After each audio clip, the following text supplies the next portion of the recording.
Let's imagine that you just saw this man collapse. Now, to save this man, you're going to need to use an automated external defibrillator, or AED, which will help restart his heart. Without it, his chances of survival are low.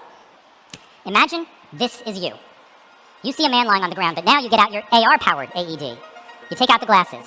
AR is now helping you save this man's life. It's automatically alerted the emergency medical services, and it's giving you step-by-step guidance, telling you to take off his shirt so you can place the pads. Now, you need to activate the device, and to do so, you need to pull a lever, and it guides you through that process. Now, you have two patches that you have to place for sensing and defibrillation.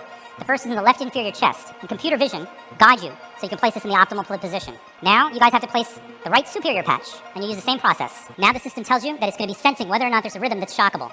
Unfortunately, there isn't. That means you need to start CPR. Hand position is critical, and the system gives you the optimal location. Now, your right compression rate and your right compression depth are also important, and the system has a continuous feedback loop guiding you through the process. By the way, emergency medical services are 421 meters away. Now, stop CPR. It needs to sense whether or not there's a shockable rhythm. Great news. There's a shockable rhythm, so stand clear. It's going to defibrillate. And the paramedic now arrives at the scene. And the good news is the paramedic himself also has AR, and he's able to get live event and live vital signs information. You can even get GPS guidance on where exactly the patient is located